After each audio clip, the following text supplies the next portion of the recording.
Bonjour, bienvenue pour la suite du cours Optique et propagation donné dans le cadre de Physique 2 du réseau MEDNETU. Aujourd'hui, nous allons parler des lentilles. Cette leçon sera organisée de la façon suivante. Nous traiterons dans un premier temps de la réfraction d'un rayon par un dioptre. Puis nous verrons les conditions de Gauss et leurs conséquences sur les relations de conjugaison du dioptre, pour finalement traiter le cas du passage d'un rayon à travers plusieurs dioptres, à travers la méthode du tracé de rayon. Nous continuerons en présentant les divers types de lentilles. Nous verrons comment on peut calculer la distance focale d'une lentille et nous en profiterons aussi pour positionner les plans principaux d'une lentille. Finalement, nous verrons comment on peut combiner plusieurs lentilles pour faire un système optique. Alors, commençons tout d'abord par traiter le cas de la réfraction d'un rayon à travers un dioptre.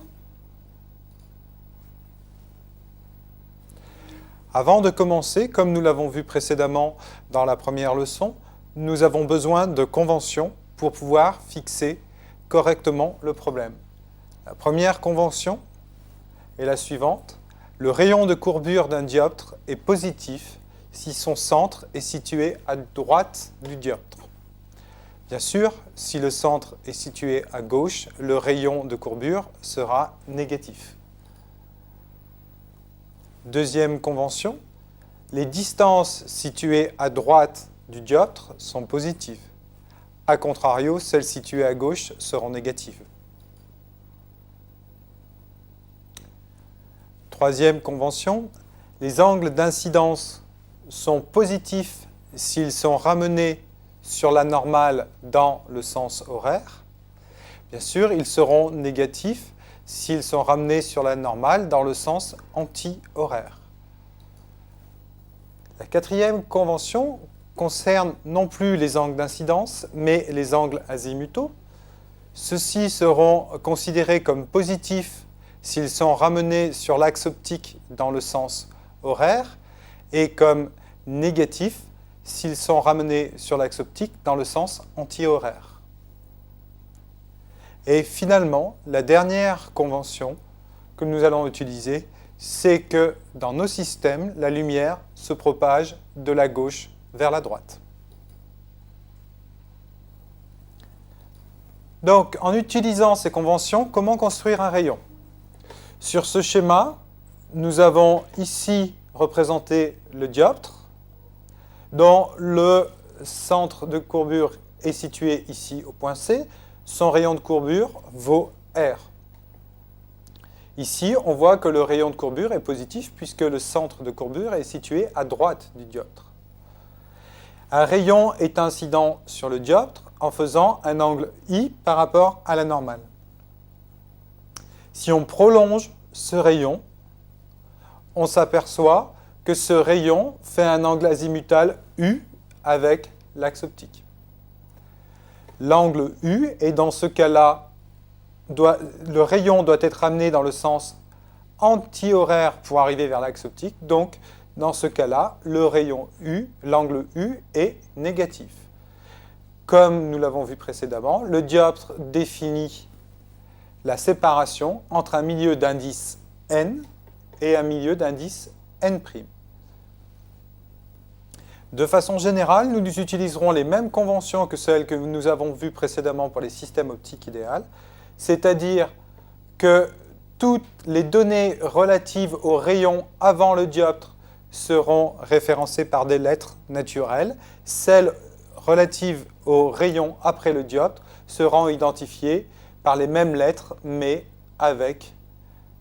auxquelles on aura ajouté un prime. Donc, sur mon rayon incident, quels sont les paramètres qui sont connus? Les paramètres qui sont connus sont le rayon R de la courbure du dioptre, l'angle azimutal U que fait le rayon avec l'axe optique, et finalement la distance L nécessaire au rayon pour venir couper l'axe optique s'il n'est pas dévié par le dioptre. Alors, le but est de déterminer les rayons, le trajet du rayon transmis par le dioptre et ainsi pouvoir positionner le rayon et donc déterminer ses paramètres L', U' et R'. Pour ce faire, on va commencer par ici tracer la droite CA, le point A étant situé de telle sorte que le triangle CAP et les triangles CAQ soient des triangles rectangles. En utilisant justement ce triangle, on peut relier CA à l'angle U et à la distance L par la formule suivante, CA égale R moins L sinus U. De même, si on utilise cette fois-ci le triangle CAQ, on peut déterminer que sinus I vaut CA sur R, et à travers la loi de Snell-Descartes, on peut en déduire aussi sinus I', ce qui permet de tracer le rayon transmis. Le rayon transmis coupe l'axe optique en P', et nous allons donc chercher à déterminer les paramètres caractéristiques de ce rayon, qui sont L' et ici l'angle qu'il fait avec l'axe optique qu'on appelle U'. Donc, nous avons de nouveau ici le rayon transmis qui fait un axe U' et un rayon I' avec la normale, et ici un angle azimutal U' avec l'axe optique. Pour déterminer les paramètres de ce rayon, nous avons de nouveau tracé un point de construction ici A', comme précédemment, de façon à ce que les triangles CA', P' et CA', Q soient des triangles rectangles. En utilisant ce dernier triangle, on obtient la relation suivante qui relie CA' à l'angle I'. Et en utilisant le rectangle CA', P', on arrive à relier CA', cette fois-ci, à sinus U'. Donc nous avons relié L', sinus U', à sinus I', qui est lui-même relié à I.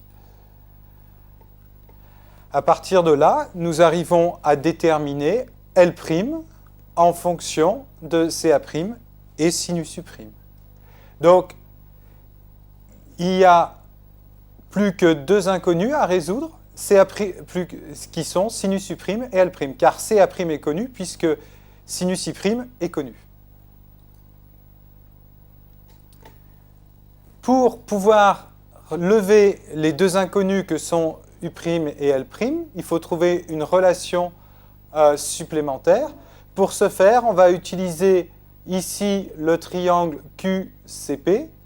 On sait que la somme des angles du triangle fait pi, mais on peut aussi utiliser le triangle QCP',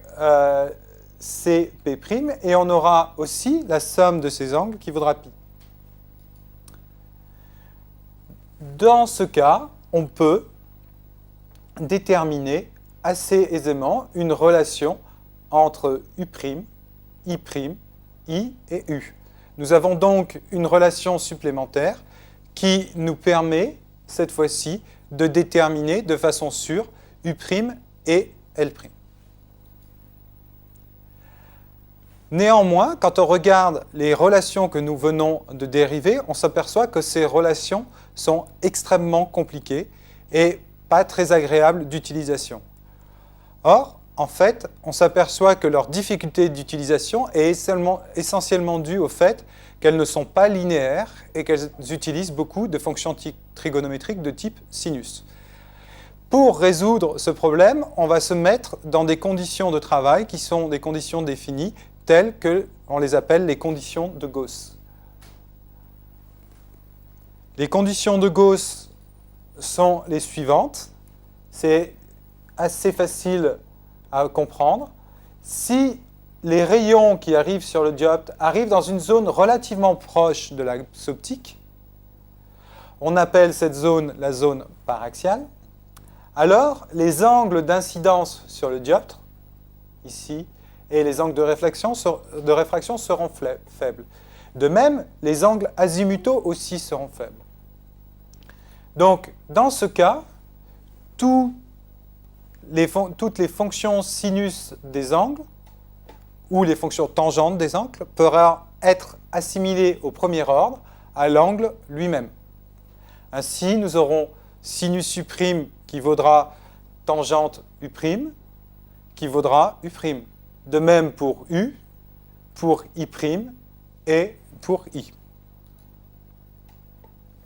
Bien sûr, cela entraîne une simplification notable des relations qui va nous permettre de pouvoir relier de façon beaucoup plus facile les données relatives à l'angle du rayon transmis par rapport aux données relatives à l'angle du rayon incident sur le dioptre.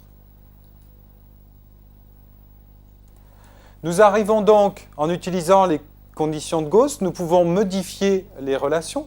La relation que nous avions eue en utilisant notre point de construction A' sur le faisceau transmis devient ainsi une relation linéaire, CA' égale RI'. La relation reliant les angles reste identique, mais si on la combine à la relation sinus U' égale U', on en déduit que sinus U' vaut I' moins I plus U. En combinant les deux relations, on peut réécrire la formule que nous avions eue précédemment qui reliait L' à CA' et sinus U' de la forme suivante. L' égale R moins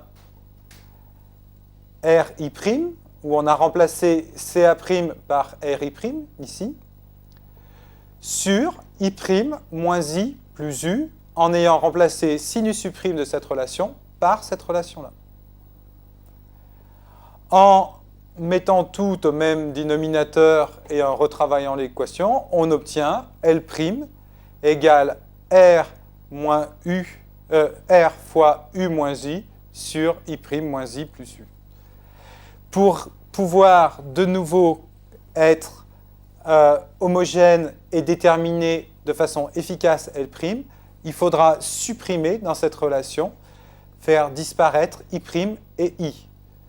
Pour faire ça, nous allons utiliser les autres relations qui ont été dérivées précédemment, celle qui relie CA à sinus U, en linéarisant cette relation, en faisant l'hypothèse de Gauss, on a CA égale R moins L fois U. De même, sur l'autre triangle, nous avions CA égale R fois sinus I, qui va devenir CA égale RI. En combinant ces deux relations, on s'aperçoit que l'on va pouvoir exprimer I en fonction de L et U.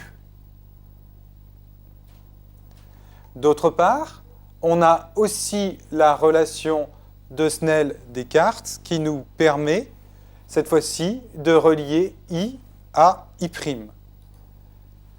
En utilisant ces relations-là, que pouvons-nous déduire? Nous pouvons réexprimer I en fonction de R, L et U, qui sont des paramètres connus du rayon incident.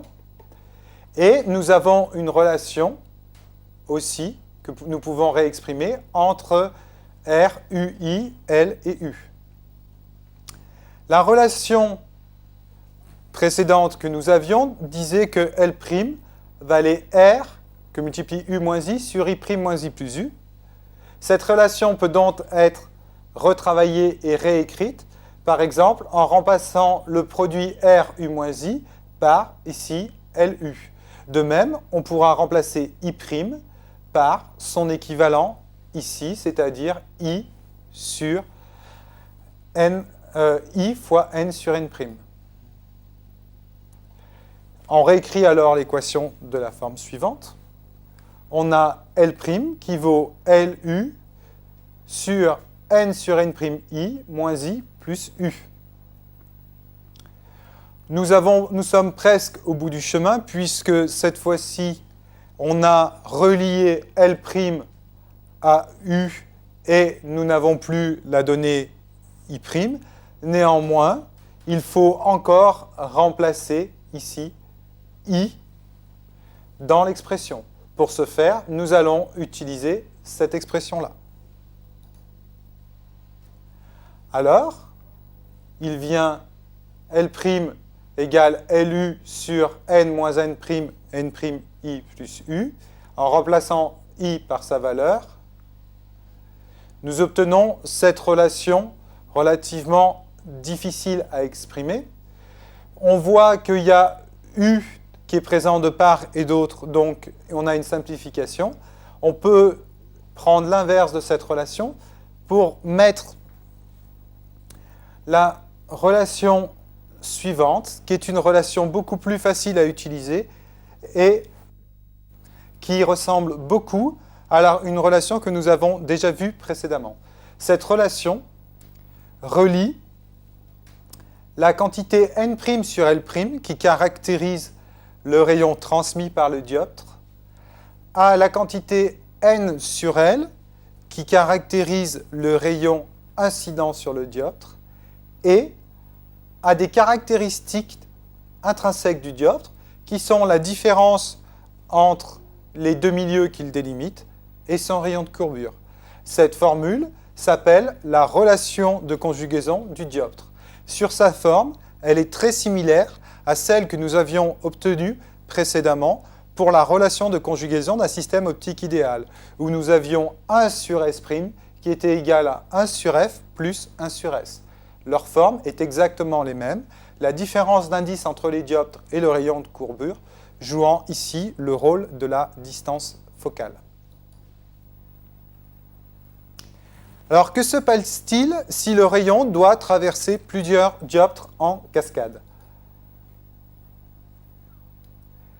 En fait, pour décrire ça, on utilise une méthode tout simplement dite du tracé de rayon, qui est basée sur les relations de conjugaison et qui permet de façon assez simple de déterminer la trajectoire d'un rayon à travers plusieurs dioptres. Alors pour ce faire, on définit une hauteur de travail Y, qui est la hauteur à laquelle le rayon est incident sur le dioptre. Par construction, L vaudra donc moins Y sur U. Puisque si on prolonge le rayon incident, il vient couper l'axe optique en L en formant l'axe azimutal U. Mais si on s'intéresse cette fois-ci au rayon transmis, on voit de même que la distance L', située ici, vaut toujours moins Y', moins Y, qui est la même chose, sur U'. Si on remplace ces valeurs dans la relation de conjugaison que nous venons de trouver,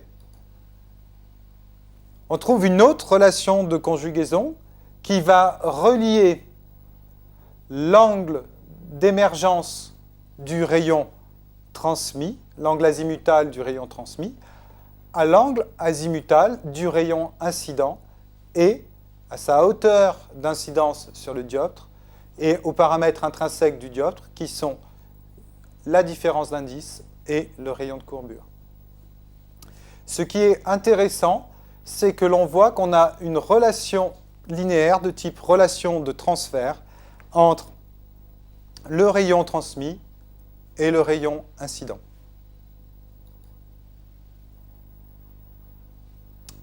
Maintenant, une fois que l'on connaît l'angle d'émergence du rayon après un dioptre, il est intéressant de pouvoir savoir comment nous relier cet angle émergent au dioptre suivant. C'est-à-dire que le rayon émergent du dioptre 1, situé sur ce graphique à cet endroit, va devenir le rayon incident du dioptre 2. Donc, de fait, on aura U'1, qui est l'angle azimutal du rayon 1, qui sera de fait l'angle azimutal U2 du rayon incident sur le dioptre 2. Comme de plus, le milieu ici a le même indice, et ce milieu est le milieu de sortie du dioptre 1 et le milieu d'entrée du dioptre 2, on peut aussi écrire que N'U1' vaut N2U2. Pour trouver la hauteur d'incidence sur le dioptre 2, une simple relation géométrique permet de la dériver. Elle vaut tout simplement Y2 vaut tout simplement Y1 plus TU'1. Le signe plus ici peut choquer, mais je vous rappelle que d'après nos conventions, l'angle U'1 est négatif. Donc si on regarde la distance, ici on a bien de façon correcte Y2 qui est plus petit que Y1. Cette relation de transfert peut s'exprimer de façon un peu plus détaillée en remplaçant U'1 par N'1 sur N'1, ce qui ne change rien au calcul, mais qui permet d'introduire la valeur N'1, qui est tout simplement la valeur qui a été calculée à partir de la relation de conjugaison du dioptre. Ainsi, on voit qu'à travers ces deux relations, celle que nous avons vue précédemment qui permet de relier l'angle d'incidence à l'angle d'émergence sur un dioptre et cette relation de transfert entre deux dioptres, on peut propager aisément un rayon à travers une très grande quantité de dioptres et connaître sa trajectoire de façon précise. Alors, quand on met des dioptres ensemble, il arrive quelquefois que l'on crée des objets, et l'objet optique élémentaire que l'on retrouve souvent est constitué tout simplement de deux dioptres, et il s'agit de la lentille. Voici ce qu'est une lentille. Par définition, une lentille, c'est la combinaison de deux dioptres. C'est l'élément de base de la majorité des systèmes optiques. Donc, je vous ai représenté ici une lentille particulière. Vous avez ici le premier dioptre qui délimite la différence entre la zone d'indice N1 ici et la zone d'indice N2.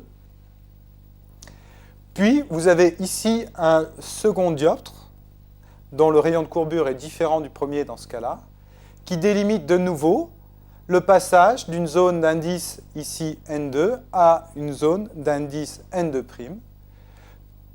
Si le système est placé dans l'air, comme c'est souvent le cas, le milieu N2' aura le même indice que le milieu N1 et on aura N2' qui vaudra N1. Bien, voyons maintenant quels sont les différents types de lentilles que l'on peut avoir. Par exemple, dans le cas des lentilles convergentes, qui sont donc des systèmes optiques à distance focale positive, le premier cas de lentille est le cas où les deux dioptres ont des rayons de courbure qui ont la même valeur absolue, mais qui sont de signes différents. On appelle ces lentilles des lentilles équiconvexes. Le deuxième cas est le cas où les rayons de courbure sont non seulement de signes différents, mais aussi de valeurs différentes. Dans ce cas-là, nous aurons des lentilles biconvexes. Troisième type de lentille, c'est le cas où il y a un rayon de courbure positif d'un côté et où le deuxième dioptre est un dioptre plan, c'est-à-dire que son rayon de courbure est infini. Cette lentille est appelée lentille plano-convexe. Et finalement, le dernier type de lentille, le quatrième, est le ménisque positif. C'est celui c'est le cas où les deux rayons de courbure sont positifs, mais ont des valeurs différentes. Alors, vous retrouvez ces divers types de lentilles dans divers systèmes optiques. Le ménisque en particulier est un système que vous retrouvez pour ceux d'entre vous qui portent des verres de contact, et votre œil comporte, la cornée de votre œil se comporte et a aussi la forme d'un ménisque. Les lentilles équiconvexes ou biconvexes se retrouvent dans bon nombre de systèmes d'imagerie, et les lentilles plano-convexes sont souvent utilisées dans les expandeurs de faisceaux pour les lasers. Alors, nous avons vu les systèmes optiques qui convergeaient, qui avaient des distances focales positives. Il y a aussi des lentilles qui permettent de faire diverger des faisceaux. Ce sont les lentilles divergentes dont les distances focales sont négatives. Alors, comme les lentilles convergentes, les lentilles divergentes sont de plusieurs types. La première sorte de lentille divergente est la lentille équiconcave. Cette fois-ci, le premier dioptre a un rayon de courbure qui est négatif. Le deuxième dioptre a un rayon de courbure identique, mais de signe opposé. Comme dans le cas des lentilles biconvexes, nous avons la lentille biconcave. Dans ce cas-là, non seulement les rayons de courbure sont de signe opposé, mais ils sont en plus de valeurs différentes. On remarque que le rayon de courbure du premier dioptre reste négatif, bien sûr. Dernière lentille divergente, avant-dernière lentille divergente, nous avons la lentille plano-concave, qui est constituée d'un dioptre négatif pour le dioptre d'entrée et d'un dioptre plan pour le dioptre de sortie. Finalement, le ménisque négatif clôt cette série de lentilles divergentes. Il s'agit de deux dioptres qui sont tous les deux de rayons de courbure négatifs, mais dont la valeur est différente. Bien, toutes ces lentilles sont extrêmement intéressantes, mais si nous voulons les rattacher à ce que nous avons vu précédemment sur les systèmes optiques idéaux, et en particulier sur leur relation de conjugaison et sur le grandissement des systèmes optiques, il nous faut pouvoir déterminer leur distance focale et leurs plans principaux. Donc, ce qui nous intéresse, c'est de déterminer la distance focale de la lentille et ce qu'on en appelle aussi la distance focale arrière de cette dernière, c'est-à-dire la distance, si la distance focale de la lentille est la distance entre le point focal et le plan principal de la lentille, la distance focale arrière de la lentille sera, elle, la distance entre le point focal et la face de sortie de la lentille. Donc, si on utilise ce schéma, le rayon arrive de l'infini, donc avec un angle azimutal nul, à une hauteur y1 sur le premier dioptre de la lentille, et il est ensuite transmis et rabattu vers l'axe optique jusqu'au point focal. Donc, par définition, la distance focale f, ça va être la distance au plan principal dans ce cas-là, de la lentille et au point focal, c'est-à-dire moins y1 sur U'2, en prenant ce triangle ici. Si on s'intéresse cette fois-ci à la distance focale arrière, ce n'est plus la distance par rapport au plan principal qui nous intéresse, mais la distance par la face arrière, par rapport à la face arrière. Cette distance ici est donnée par le rapport entre la hauteur ici sur le deuxième dioptre, qui est noté y2, et l'angle U'2, l'angle azimutal. Nous avons donc une distance focale arrière qui vaut moins y2 sur U'2. Comment allons-nous donc pouvoir déterminer la position des plans principaux et du point principal connaissant ces deux distances focales? C'est simple. La distance du point principal par rapport à la face arrière, c'est tout simplement la différence entre la distance focale et la distance focale arrière. Donc, calculons la distance focale. Pour calculer la distance focale, nous reprenons ici le rayon qui arrive en faisant un angle nul par rapport à l'axe optique, donc qui vient de l'infini. Nous savons que ce rayon va être réfracté par le premier dioptre, et nous pouv'ons calculer son angle d'émergence en utilisant la formule de conjugaison du dioptre que nous avons déterminée précédemment, c'est-à-dire N'U'1 qui va valoir N1 U1 moins N'1 moins N1 Y1 sur R1. Dans notre cas, U1 est nul, donc on se retrouve tout simplement avec le deuxième terme qui est N moins 1 Y1 sur R1, car nous avons supposé que la lentille est dans l'air, donc que N1 vaut 1. On translate ensuite le rayon du premier dioptre vers le deuxième dioptre à travers la distance t en utilisant la relation de conjugaison que nous avons vue, la relation de transfert, excusez-moi, que nous avons vue précédemment.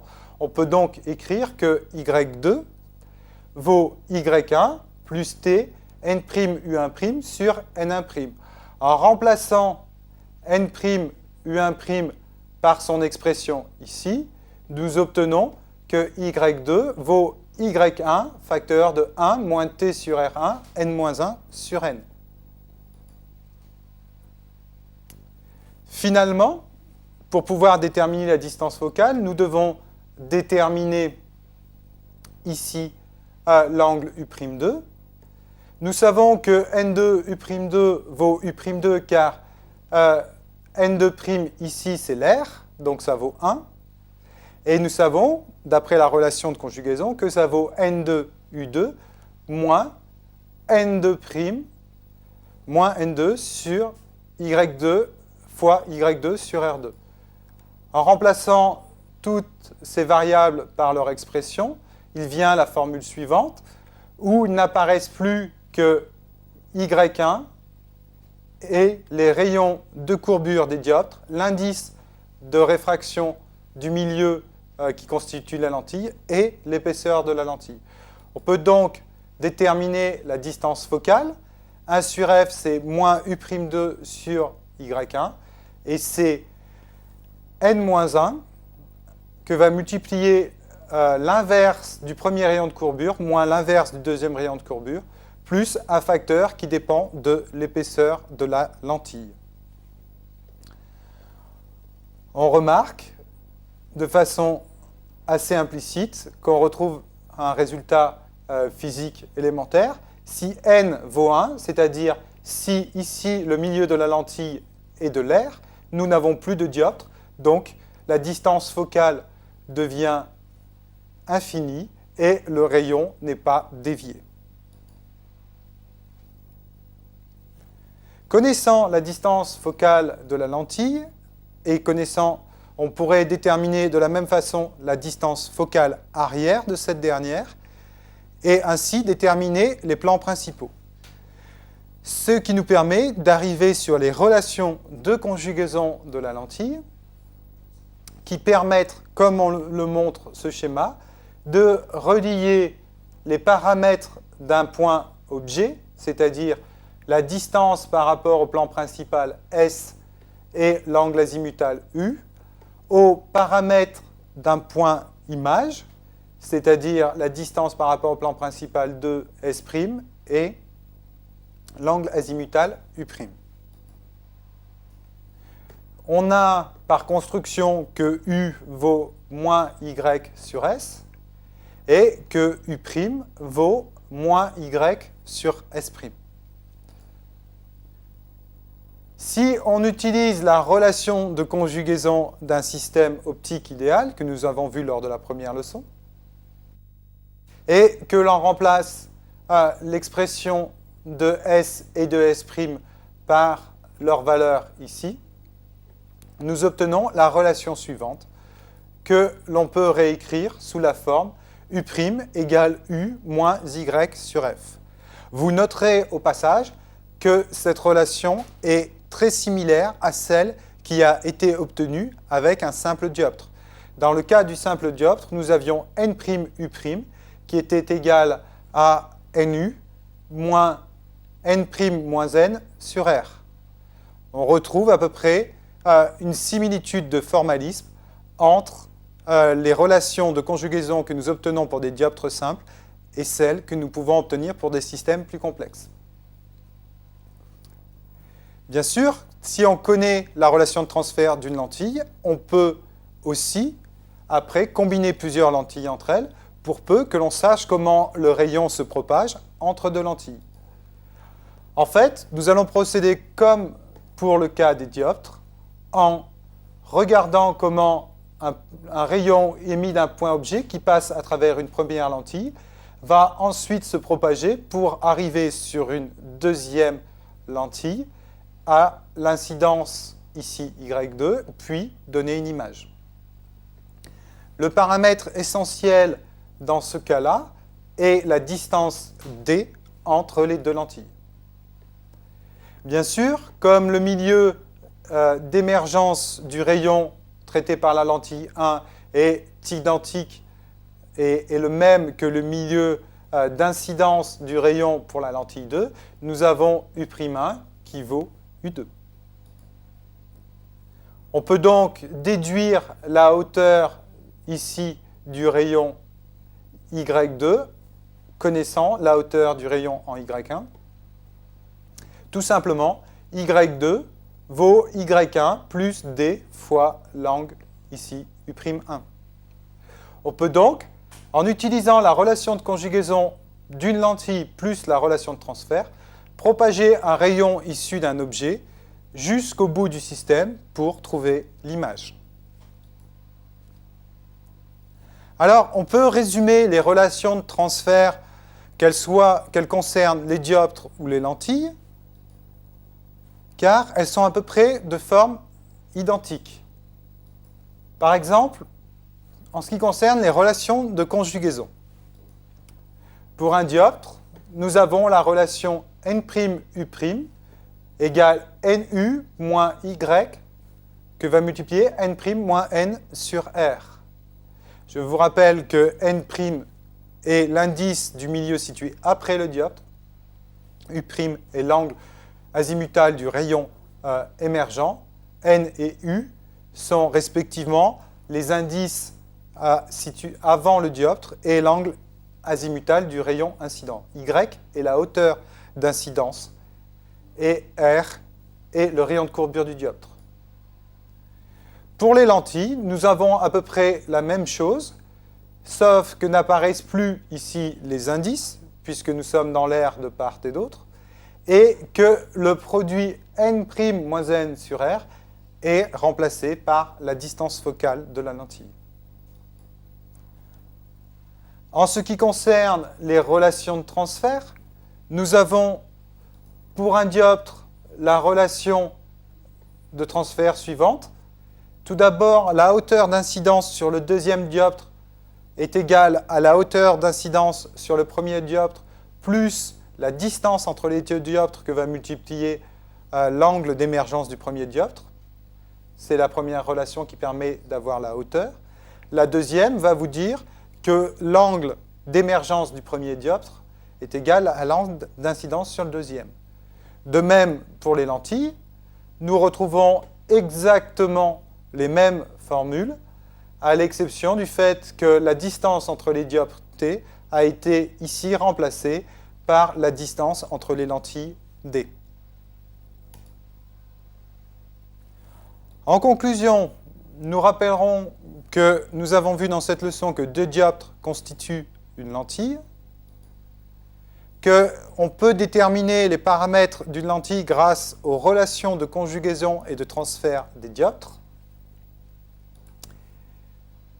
et que les relations de transfert et de conjugaison des lentilles permettent de déterminer le trajet d'un rayon émis par un objet jusqu'à son image.